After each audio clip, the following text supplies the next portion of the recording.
It's like some sort of teepee. Free a happy art.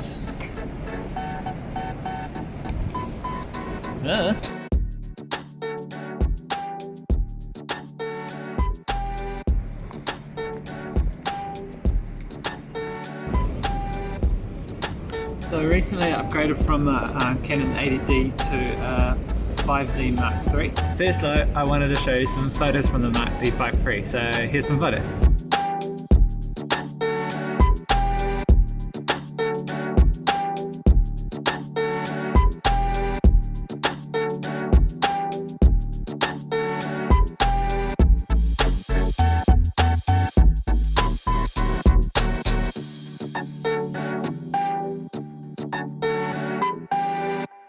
Mark D, what is it? Canon 5D Mark III, that's it.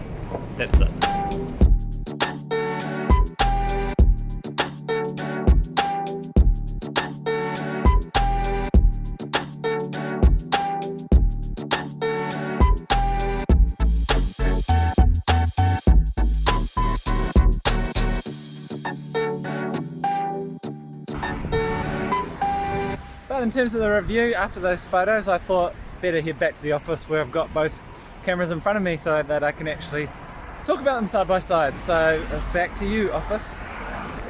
But before I quite get to the office, I just looking back at that last shot.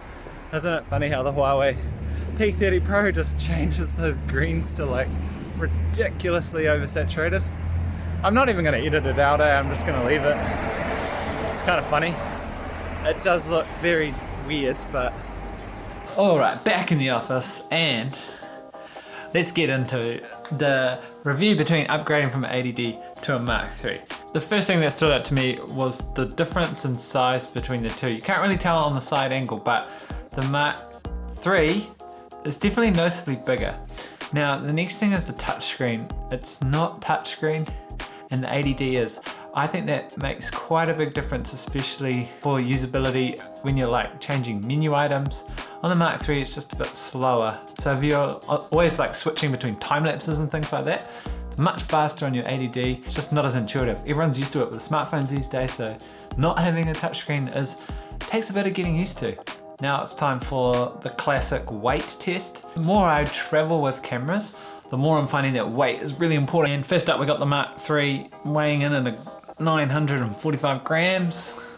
But funnily enough, secondly, we got the 80D, which is 700 grams. Funnily enough though, Mark D feels noticeably heavier, and when you're traveling, each little gram, it's like hiking. Every little gram adds up. So the key thing for me with these lenses is using it when you're trying to fit it in a bag. And I use the 24 to 70 millimeter lens and the 70 to 200 millimeter lens. And having the Mark III in the 70 to 200 millimeter lens means that I can't actually fit my camera into my camera bag. So by buying this camera, I have to buy a whole new camera bag. And it's those little things that you do notice the more you film. Okay, but enough about all of the little, technical details that aren't really as important. Let's talk about the photos. And first up, I'm extremely glad that I got this camera. First reason is the focal length. So as I mentioned, I got the 24 and the 70 millimeter lens, 70 to 200, and I was really noticing that focal length was becoming a bit of a problem on the crop sensor. So when I was putting in the big 70 to 200, because of the multiplication factor, I was just always too close to things. It's a big lens, and it was just making it too big. So a great example of this is the guy with the fire and the sun in the background. That shot made possible on the full frame camera due to just having enough space. So also on the building shots, so CBD shots, street photos, it's just made better on the 24 to 70 because you've got that correct focal range for that street style. So that's one of the biggest reasons that I like having a full frame camera, let alone a Mark D 5 III, or however you say that word. Second thing I like, and the second thing I noticed was those nighttime shots. So when we come firstly to the female spinning around the fire, I really like that shot. One, because it was practice on the long exposure, but two, because of the fact that it actually focused on her while keeping the blur. and that was with this lens. That was at night. That's a really testing photo, not a lot of light to work with. Quick autofocus on this, managed to, you know, hit that, but that, I just felt like the full frame helped me out a lot there. I've tried those long exposures and that focusing goes a little bit funny on the 80D, but the second fire shot is the guy standing doing the back to back with the fire in his mouth, and that shot again really popping out nicely with the full frame camera. Next up, we've got the depth of field. So there's a photo of Hannah, nice and relaxed at Momi Bay in Fiji, and that depth of field here with the 2.8 bigger sensor, it just really, you really notice that separation, and it's a huge reason why I have chosen to go the full frame. And then one of the last things I definitely noticed was these night shots of the Auckland CBD, specifically this one of the Sky Tower. It was pretty dark outside and my ISO is actually still quite low, but full frame able to just really capture those harder conditions. So all in all, I sort of wanted to make this review because there's this voice in the back of your mind when you start with an 80D or a crop sensor camera and you say, hey, will your whole life change when you get a full frame camera? Will all your photos just instantly become better? The answer is no, but I am glad that I had the 2 years practice on the crop sensor, because now I know exactly what I want when I came to this. Focal length was the biggest one, and then some of those little minute things, but only by shooting a lot did I realize the value of this.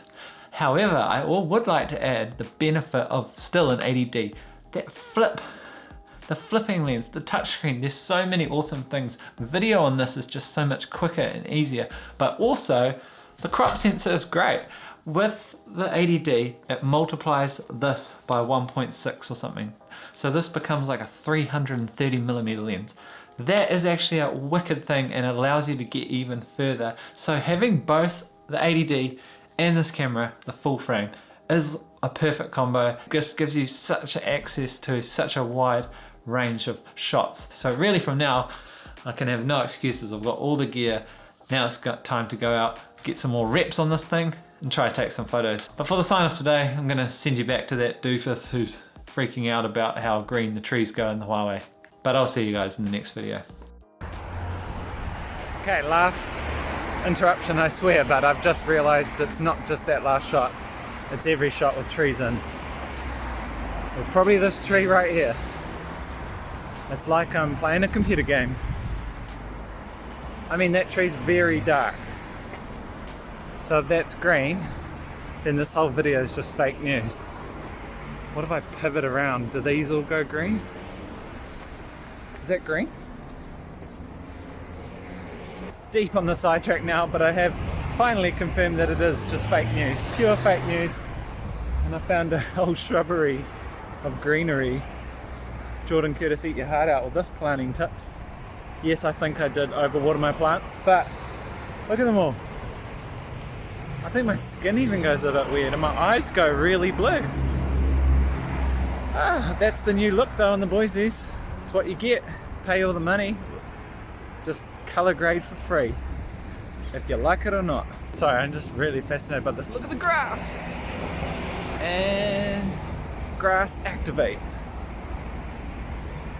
Admittedly, that is very green grass, but no wonder. It probably looks like I'm playing Minecraft on this grass. See you tomorrow.